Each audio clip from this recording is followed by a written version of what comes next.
더 뜨겁게 타고요. 네. 지속 시간도 2.4배가량 더 긴데요. 이 나무 아래에서 불이 붙고 있으면 줄기를 타고 또 금방 잎과 나무까지 옮겨 붙어서 나무 위로 빠르게 번지는 특징도 있습니다. 그러니까 정리하면 이 한 그루에 불이 붙게 되면 도미노처럼 옆 나무로 불이 순식간에 타들어가는 이런 성질을 보이고 있습니다. 예. 또 경남 산청 상황도 심각해 보이는데요.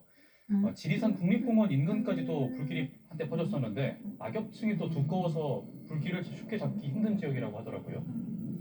예, 일단 과거에 비해서 녹화가 성공을 하다 보니까 상당히 밀도도 이제 굉장히 빽빽하게 되고요. 그리고 낙엽이 굉장히 많이 쌓여 있습니다. 그래서 그 낙엽이 많다는 얘기는 거의 양쪽은 열 에너지를 더 많이 낼 수 있다는 거거든요. 예. 그러니까 이제 굉장히 위험한 상태고요. 그러다 보니까 이제 덩달아 소나무림이 이제 분포를 할 경우에는 그게 바로 이제 그 비산화로 연결이 돼서 바로 이제 다른 지역까지 확산이 되는 형태로 지금 발전을 할 수가 있습니다. 예. 네. 그러면 이렇게 낙엽층이 있는 곳에서 만약에 내일 이제 비가 내리게 된다면 낙엽층이 이제 물을 머금을 텐데 네. 그렇게 되면 산불 진화에 좀 효과가 있겠습니까? 예,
다 있는 게 모든 수술의 특징이죠. 이 보형물 sep시스도 마찬가지입니다. 이 가장 큰 부작용은 염증이 발생할 수가 있는데 그게 통계적으로 한 4% 정도가 되고요. 또 재수술을 해가지고 또 한 경우에 염증 발생률이 또확 10% 정도로 확 올라갑니다. 그래서 반드시 보형물 sep시스는 이 경험이 많은 수술 경험이 많은 전문병원에서 해야 안전합니다. 이런 부분들이 염증 확률이 훨씬 떨어지게 됩니다. 그래서 이 수술은 일반 수술하고 좀 달라서 꼭 경험이 많은 전문병원에서 하십시오는 그런 권유를 드리고 싶습니다. 네. 원장님, 이번 질문은 좀 가장 중요한 질문이 아닐까 싶은데요. 발기부전을 예방하기 위해서는 평소에 좀 어떤 습관을 가지면 좋을까요? 네, 그렇습니다. 예방은 100% 되는 건 아니지만 네. 평소 생활 습관을 건강한 생활 습관 가지신 분들이 적어도 발기부전이 오는 시기는 좀 늦을 수가 있습니다. 네. 그래서 꾸준하게 운동하는 생활 습관 굉장히 좋고요. 과식한다든지 이런 것도 좋지 않고요. 특히 술, 담배 아주 안 좋습니다. 스트레스를 줄일 수 있는 가급적이면 긍정적인 생각을 하시면서 사시면 많이 웃으시면서 사시면 발기부전도 조금 늦출 수 있을 거라고 생각합니다. 근데 뭘 기다리고 있는 거야? 에서는 중년 남성들의 성기능 고민이죠. 발기부전에 대해서 자세한 이야기 다양하게 나눠봤습니다. 오늘 말씀 고맙습니다. 야, 자기야. 네, 오늘 저희가 준비한 야, 이거 충전 다 됐나 봐. 다음 시간에 더 건강한 소식으로 돌아올게요. 함께 인사드리겠습니다. 함께 해주신 여러분 고맙습니다. 감사합니다. 저기 있는 애가 오는 식으로 저기 찾아가는 거.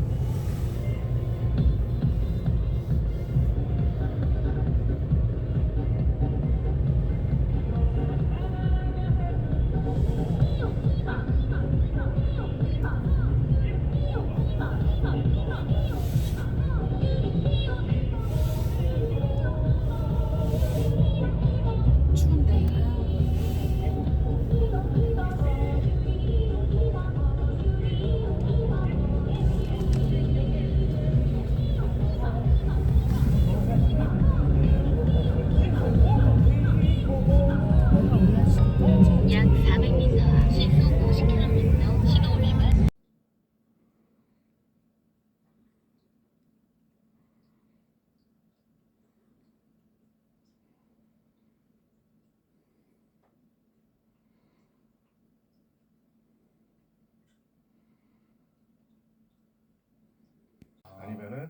이 부분에 있어서 탄핵 소추가 한번 기각 이제 예. 부결된 다음에 다시 한번 이루어진 부분들에 대한 것들 이런 것들을 계속 이야기했기 때문에 예.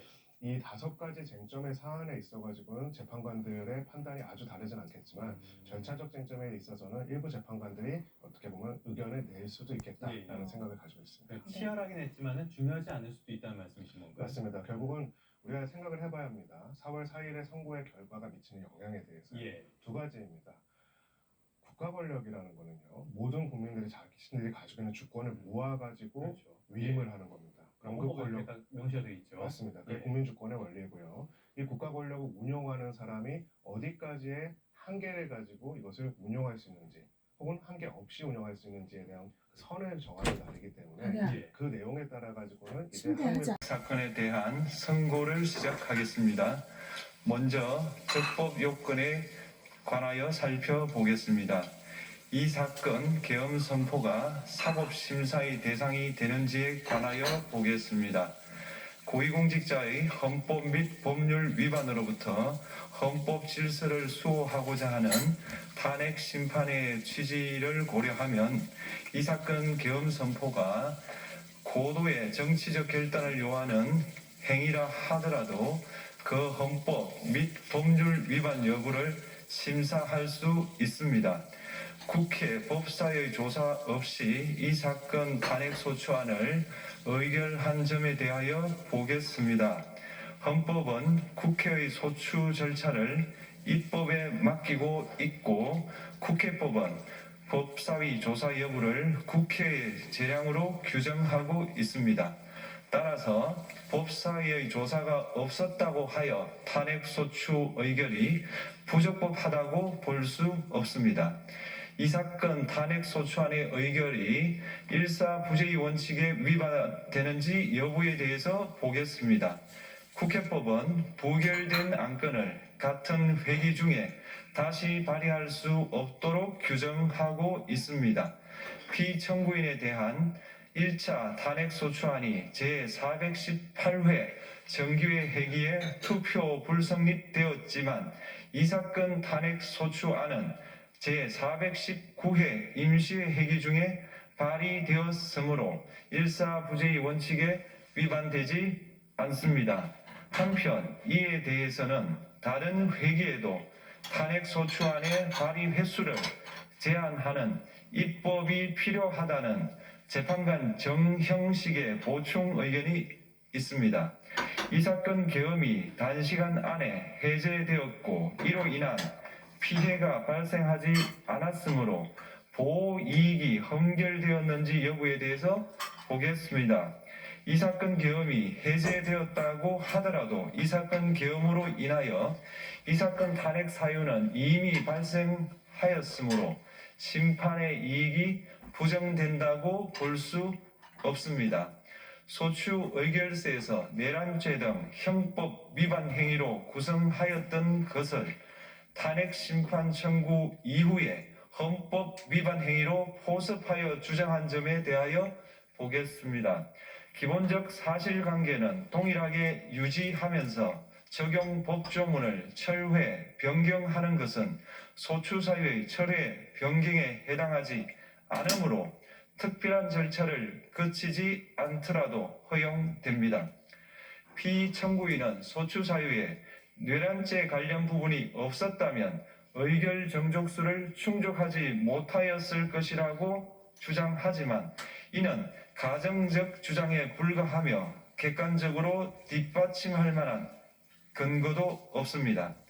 대통령의 지위를 탈취하기 위하여 탄핵 소추권을 남용하였다는 주장에 대하여 보겠습니다. 이 사건 탄핵 소추안의 의결 과정이 적법하고 피소추자의 헌법 또는 법률 위반이 일정 수준 이상 소명되었으므로 탄핵 소추권이 남용되었다고 볼 수 없습니다. 그렇다면 이 사건 탄핵 심판 청구는 적법합니다. 한편 증거법칙과 관련하여 탄핵 심판 절차에서 형사소송법상 전문 법칙을 완화하여 적용할 수 있다는 재판관 이미선, 김형두의 보충 의견과 탄핵 심판 절차에서 앞으로는 전문 법칙을 보다 엄격하게 적용할 필요가 있다는 재판관 김복형, 조한창의 보충 의견이 있습니다. 다음으로 피청구인이 직무집행에 있어 헌법이나 법률을 위반하였는지, 피청구인의 법 위반 행위가 피청구인을 파면할 만큼 중대한 것인지에 관하여 살펴보겠습니다. 우선 소추 사유별로 살펴보겠습니다. 1. 이 사건 계엄 선포에 관하여 보겠습니다. 헌법 및 계엄법에 따르면 비상계엄 선포의 실체적 요건 중 하나는 전시, 사변 또는 이에 준하는 국가 비상사태로 저가 교전 상태에 있거나 사회 질서가 극도로 교란되어 행정 및 사법 기능의 수행이 현저히 곤란한 상황이 현실적으로 발생하여야 한다는 것입니다. 피청구인은 야당이 다수 의석을 차지한 국회의 이례적인 탄핵소추 추진, 일방적인 입법권 행사 및 예산삭감 시도 등의 전횡으로 인하여 위와 같은 중대한 위기사항이 발생하였다고 주장합니다. 피청구인의 취임 후 이 사건 계엄 선포 전까지 국회는 행안부 장관, 검사, 방통위위원장, 감사원장 등에 대하여 총 22건의 탄핵소추안을 발의하였습니다. 이는 국회가 탄핵소추 사유의 위헌, 위법성에 대해 숙고하지 않은 채 법 위반의 의혹에만 근거하여 탄핵심판 제도를 정부에 대한 정치적 압박 수단으로 이용하였다는 우려를 낳았습니다. 그러나 이 사건 계엄 선포 당시에는 검사 1인 및 방통위위원장에 대한 탄핵 심판 절차만이 진행 중이었습니다. 피청구인이 야당이 일방적으로 통과시켜 문제가 있다고 주장하는 법률안들은 피청구인이 제의를 요구하거나 공포를 보류하여 그 효력이 발생되지 않은 상태였습니다.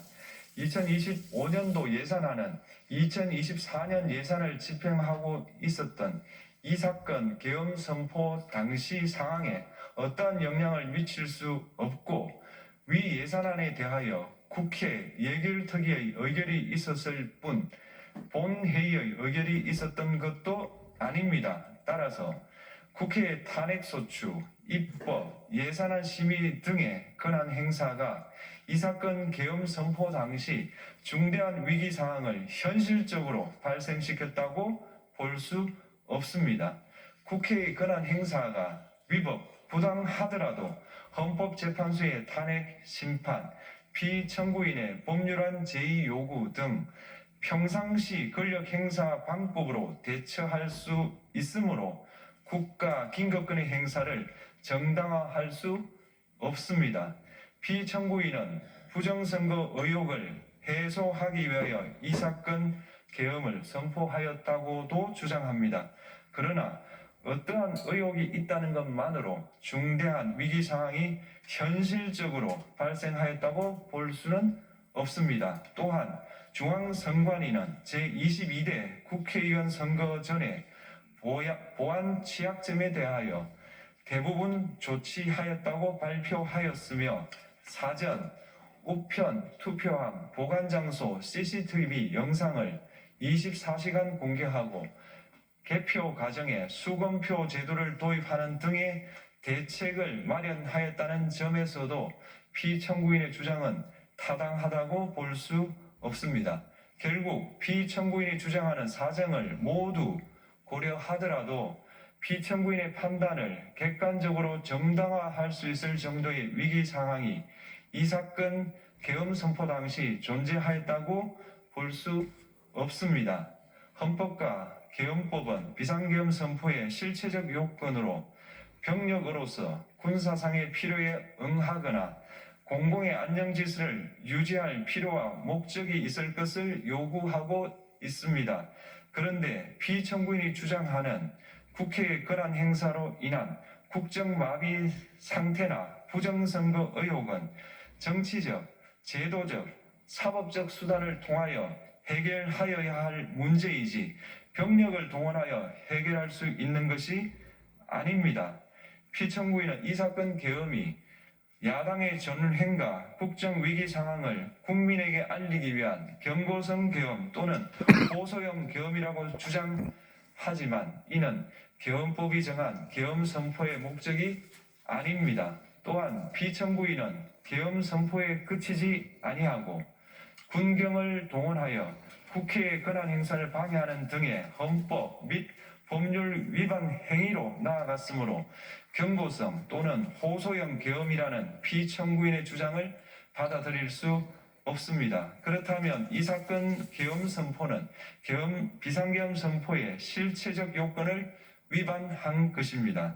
다음으로 이 사건 계엄 선포가 절차적 요건을 준수하였는지에 관하여 보겠습니다. 계엄 선포 및 대통령이죠. 윤석열 대통령이 임기가 시작된 지 1059일 만에 대통령직에서 파면됐습니다. 다시 한번 말씀드리겠습니다. 이제 전 8대0 대통령이죠. 파면. 윤석열 대통령이 헌법재판소의 탄핵 결정으로 대통령직에서 파면됐습니다. 자, 윤 대통령 탄핵이 인용됐습니다. 대통령직에서 파면됐고 헌법에 따라 60일 이내 헌법에 위반되고 법률에 위반된다라고 맞습니다. 판단을 했습니다. 네, 맞습니다. 처음에 이제 얘기를 한 거는 전시나 사변에 준하는 국가 비상 사태였냐. 실체적인 요건이 없다는 거죠. 네, 맞습니다. 그래서 윤석열 대통령 측은 야당이 탄핵을 계속 추진하고 예산 삭감 상황이 너무 심각했다. 네. 그리고 부정선거 의혹도 해소할 필요가 있었다라고 주장을 김치고 난리 했는데요. 났다. 재판부는 이렇게 판단했습니다. 국회의 위법 행사가 부당하더라도 피청구인은 대통령은 법률안 제2요구권 등으로 대처를 할 수 있었다. 비상계엄 선포할 건 아니었다. 이렇게 얘기를 했고요. 자, 실체적인 요건, 절차적인 요건, 계엄 선포의 요건에 다 안 맞는다. 지금 헌재 앞에 모여있는 시민들의 모습을 보여드리고 있습니다. 시민들의 윤석열 대통령 파면 결정, 인용 결정, 그러니까 윤석열 대통령이 파면되고 나서 환호하고 있습니다. 자, 국회 측 소추인단장 정청래 의원의 주권의 남용이나 법률안을 일방적으로 통과시킨다고 해서 국가의 비상 상황에 초래되는 것은 아니다. 네. 그리고 예산을 삭감한다고 해서 그 자체로 비상 상황이 되지 않는다는 것이고요. 절차적 요건에 대해서는 어떻습니까? 마찬가지로 그 국무회의가 정식으로 제안 설명도 없었고 실제 회의가 끝나고 나서 부서도 없었다. 국무회의라고 볼 수 없다는 거죠. 사실은 그런 회의라고 할 수 있는 것 같습니다. 예. 1번 계엄 선포의 실체적 요건, 절차적 요건 다 흔결이 있고 위반이다. 자, 두 번째 국회 병력 투입에 대해서는 어떻게 판단했습니까? 그것도 중대한 위헌이라고 평가를 했습니다. 네. 그 국회의원을 끄집어내라고 대통령이 직접 지시하고 군병력을 투입한 것도 대통령이 직접 지시했다.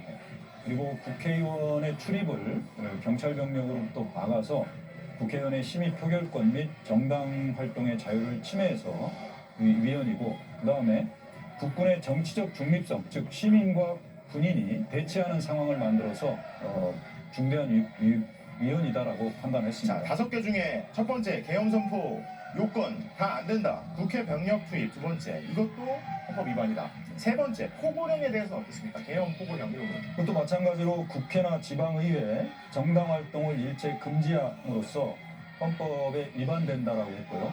명백하게 3개까지 다 위반이네요. 그렇습니다. 네 번째 선관위 압색 문제에 대해서는 선관 문제에 대해서는 어떻게 했습니까? 이것도 중대한 위반이라고 했는데요. 영장 없이 선관위의 압수수색을 진행했기 때문에 영장주의에 위배돼서 명백히 헌법에 위반된다라고 판단을 했습니다. 자, 5번째 정치인 등의 위치 추적과 관련된 문제 여기에 대해서는 어떻게 판단했습니까? 마찬가지로 이것도 영장 없이 대통령이 적법 절차를 거치지 않고 정치인들을 체포 지시하고 위치 추적을 하고 또 법관들에 대해서 현직 법관들에게 체포를 시도함으로써 사법권의 독립을 침해했다라고 해서 이것도 명백히 헌법에 위반된다라고 판단했습니다. 5개 쟁점이라고 한다면 쟁점이 5개라고 한다면 그 5가지 쟁점에 대해서 헌법재판소가 명백하게 다 중대하게 헌법과 법률 위반이다. 만장일치로 탄핵 소추안 인용, 즉시 파면 요구합니다. 그렇습니다.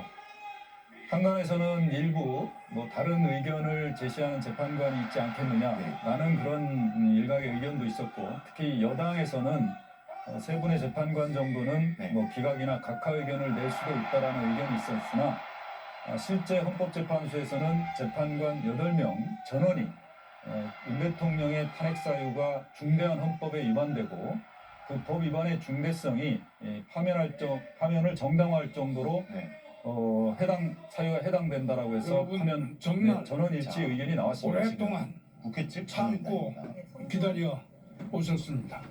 주권의 남용이나 법률안을 일방적으로 통과시킨다고 해서 국가의 비상 상황에 초래되는 것은 아니다.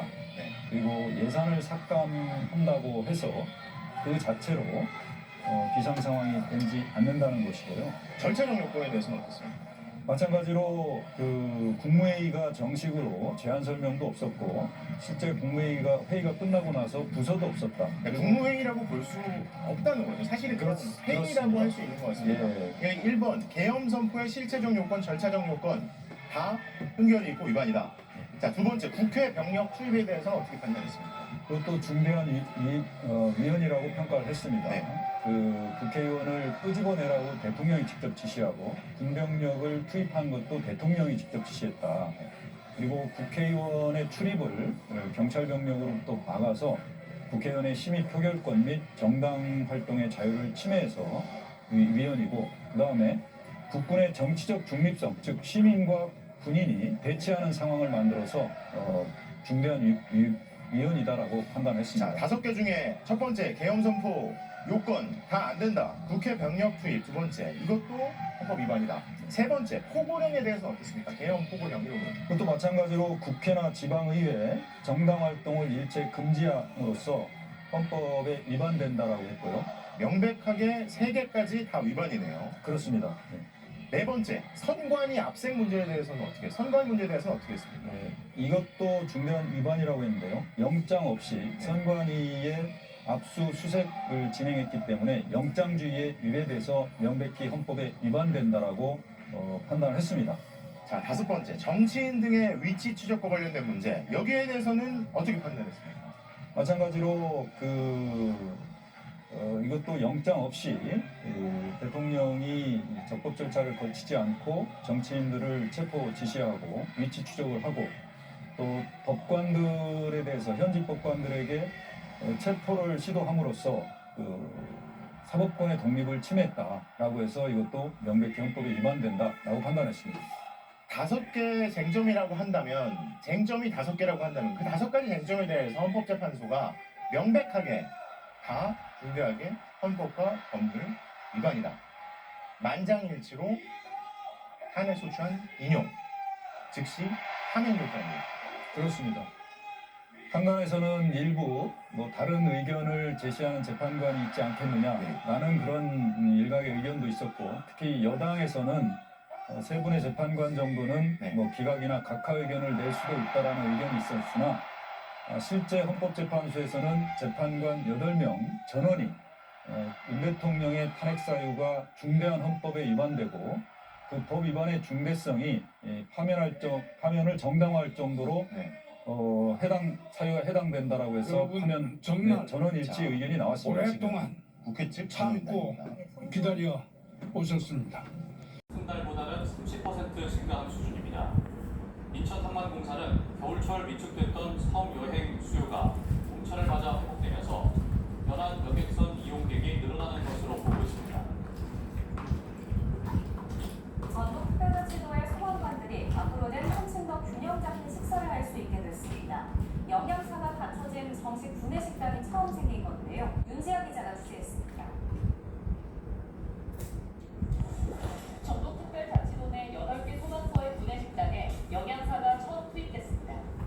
그동안 예산 때문에 조리 전문 인력을 고용하기 힘들었던 소방서. 이제 영양사와 조리사, 인건비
상남면 하남리 일원인데요.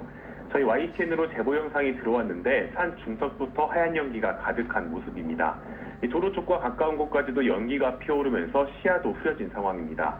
이 때문에 이 시각 현재 서울 양양고속도로 인제나들목 부근 양방향 통행이 통제되고 있습니다. 또 인제나들목 인근 주민들은 길이면 행정복지센터로 대피하라는 권고도 내려졌습니다. 산림당국은 오후 2시 반을 기준으로 산불 1단계를 발령했습니다. 산불 1단계는 예상 피해 면적이 10에서 50헥타르, 평균 풍속 초속 3에서 17m, 예상 진화 시간은 3시간에서 7시간일 때 내려집니다. 이 대응 단계를 올린 산림당국은 진화헬기 17대와 차량 27대, 인력 140여 명을 투입해 진화 작업에 나선 상태입니다. 하지만 산불 현장에는 초속 6m의 강한 바람도 불고 있어 진화가 쉽지 않은 상황인데 현재까지 산불 영향구역은 15헥타르로 파악됐습니다. 현재 강원도에는 동해안과 강원 산지를 중심으로 건조주의보가 내려져 있습니다. 또 강등과 삼척, 속초 등 동해안을 중심으로는 강풍 예비특보도 내려져 있는 상황입니다. 산타마리아 마조레 대성전에 가셔서 기도하신 것으로 아주 유명합니다. 예, 이 산타마조레 대성전까지 약 6km가량 관을 운구한다고 하는데 지금 화면에 계속 나오는 것처럼 아주 천천히 계속 운구를 한다고 하죠. 네네, 그렇게 될 예정이고요. 아마 많은 신자분들이 지금 이미 산타마리아 마조레 대성전에서도 아마 기다리고 있을 겁니다. 또 그곳에서 이제 교황님을 모시고 나서 앞으로 또 9일 기간의 애도 기간 동안 교황님을 위해서도 계속해서 이제 기도하게 되는 그러한 장소가 마련될 예정입니다. 예. 또 성 베드로 광장에서 산타마리아 마조레 대성전까지 이동하는 그 6km 거리에서 나보나 광장도 지나고 베네치아 광장, 콜로세움도 지나서 이렇게 운구가 될 것으로 예상이 되는데 이 길에서도 신자들이 다 기다리고 있을 것으로 예상이 되죠? 네네, 아마 다 교통 통제가 되어 있는 것으로 알고 있고요. 그리고 특별히 이제 안전상의 문제도 있기 때문에 경찰들도 몇천 명의 이제 배치가 되었다고 들었습니다. 지금 말씀하신 나보나 광장과 베네치아 광장이 이르는 길이 굉장히 넓은 길이어서 이 길을 사용할 것으로 보입니다. 네. 이 산타마조레 대성전이 어떤 의미가 있는 곳입니까? 일단 시뻘건 불길이 치솟습니다. 연기 속으로 들어가는 차들은 비상등을 켜면서 속도를 줄이고 도로 인근까지 불길이 바람을 타고 번지기도 합니다. 바로 옆에서 도로 양옆에서 불길이 치솟더라고요. 네, 그래서 저희가 지금 이 상황에서 지금 도로를 운전하는 게 괜찮은 건 좀 무서우기도 했어요. 네. 터널 내부도 산불 연기로 가득 찼는데 운전자들은 무사히 빠져나갈 수 있을지 불안에 떨었습니다. 터널 지나갈수록 연기도 꽉 차고 터널 안쪽으로 그을음도 점점 심해져가지고 질식하는 거 아니냐 걱정되던 상황이었어요. 강한 바람에 깃발도 쉴 새 없이 흔들리고 산 중턱에서 피어오른 연기가 안개처럼 짙게 깔립니다. 하얀 연기는 바람을 타고 인근 마을 쪽으로 번졌습니다. 산 너머로 피어오르는가 싶더니 주택 뒤쪽에서 거대한 기둥을 이루기도 합니다. 진화헬기가 수시로 오가지만 역부족입니다. 산불과 연기가 강한 바람을 타고 곳곳으로 번지면서 인근 주민들은 행정복지센터와 체육관 등으로 긴급 대피했습니다. YTN 김기수입니다. 경북에서도 산불이 잇따랐습니다. 오늘 오전 9시 40분 상남면 하남리 일원인데요. 저희 YTN으로 제보 영상이 들어왔는데 산 중턱부터 하얀 연기가 가득한 모습입니다. 도로 쪽과 가까운 곳까지도 연기가 피어오르면서 시야도 흐려진 상황입니다. 이 때문에 이 시각 현재 서울 양양고속도로 인제나들목 부근 양방향 통행이 통제되고 있습니다. 또 인제나들목 인근 주민들은 길이면 행정복지센터로 대피하라는 권고도 내려졌습니다. 산림당국은 오후 2시 반을 기준으로 산불 1단계를 발령했습니다. 산불 1단계는 예상 피해 면적이 10에서 50헥타르, 평균 풍속 초속 3에서 17m, 예상 진화 시간은 3시간에서 7시간일 때 내려집니다. 이 대응 단계를 올린 산림당국은 진화헬기 17대와 차량 27대, 인력 140여 명을 투입해 진화 작업에 나선 상태입니다. 하지만 산불 현장에는 초속 6m의 강한 바람도 불고 있어 진화가 쉽지 않은 상황인데 현재까지 산불 영향구역은 15헥타르로 파악됐습니다. 현재 강원도에는 동해안과 강원 산지를 중심으로 건조주의보가 내려져 있습니다. 또 강등과 삼척, 속초 등 동해안을 중심으로는 강풍 예비특보도 내려져 있는 상황입니다. 시뻘건 불길이 치솟습니다.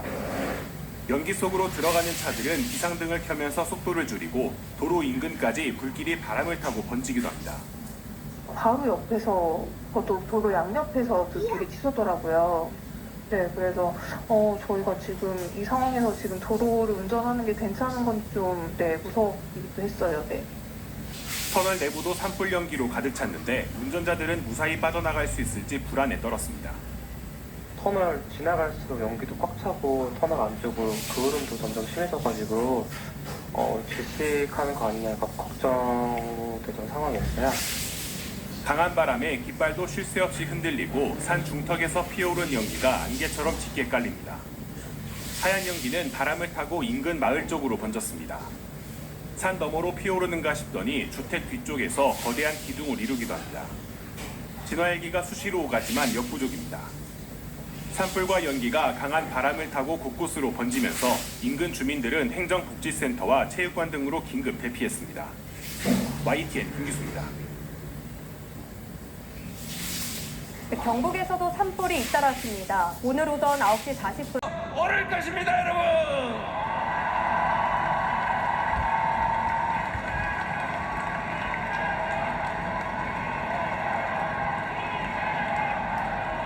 산이 높으면 계곡이 깊고 음지마다 양지가 있는 것처럼 하나의 문이 닫히면 또 다른 문이 열리는 법입니다. 위기의 어딘가에는 기회의 문이 숨겨져 있습니다.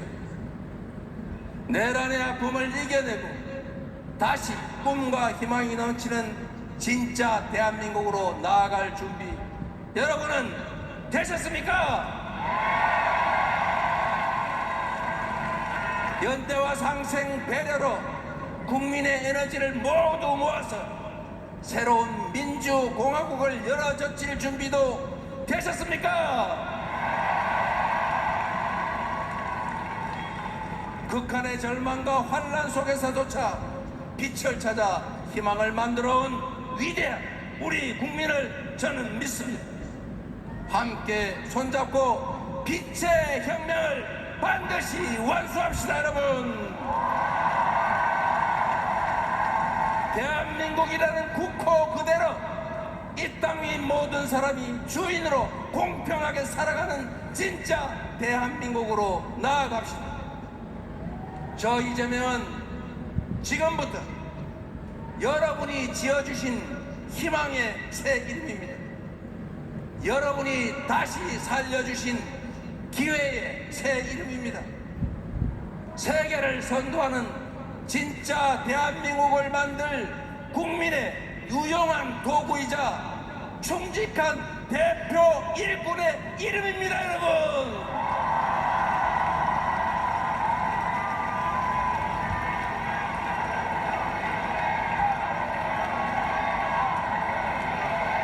진짜 대한민국, 오늘부터 그 역사적인 발걸음을 함께 시작합시다.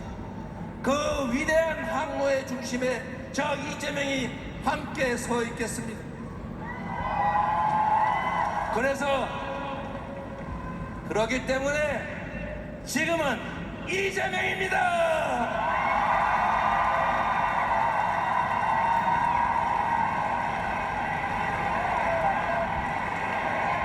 위대한 국민과 함께해서 역사의 순간을 여러분과 함께해서 자랑스럽습니다. 민주당의 명령, 국민의 명령을 받아 반드시 승리하겠습니다. 국민의힘은 당원의 소망을 따라 새로운 대한민국 꼭 만들겠습니다. 국민 여러분, 고맙습니다. 당원 동지 여러분, 여러분을 믿습니다.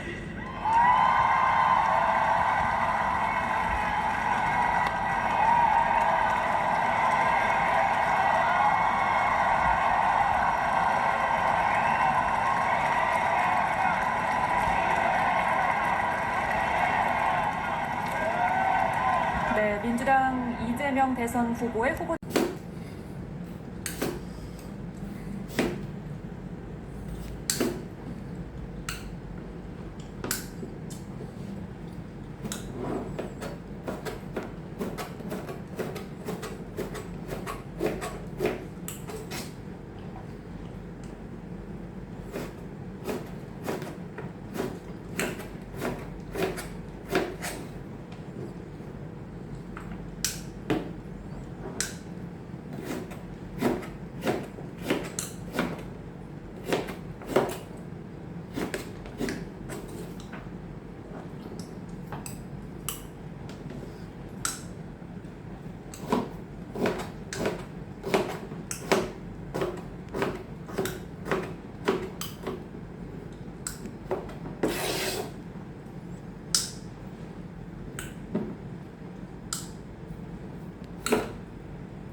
왜?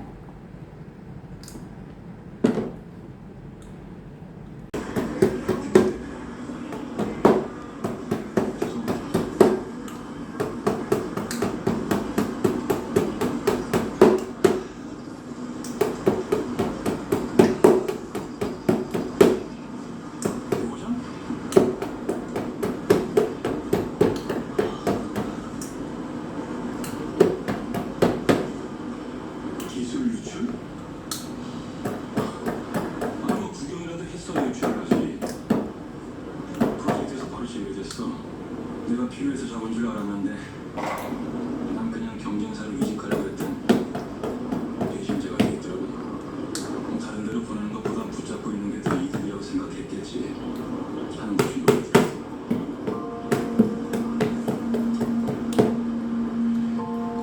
근데 이해하고 싶어 그러는 거야. 집밥 먹으면서 공짜 월급 받는 거. 우리 아들에서 보기 쪽팔려서 못하겠다.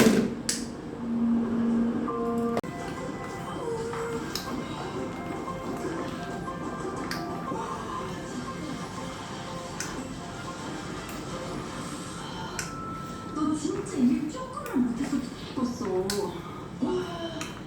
잠깐만. 너 오늘 강제 일정이 다 꼬이는 거네. 아 즐겁다. 나 신난다. 오늘 시간 있는 사람.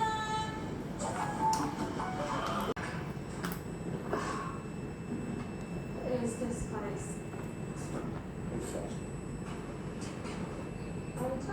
Since in 84.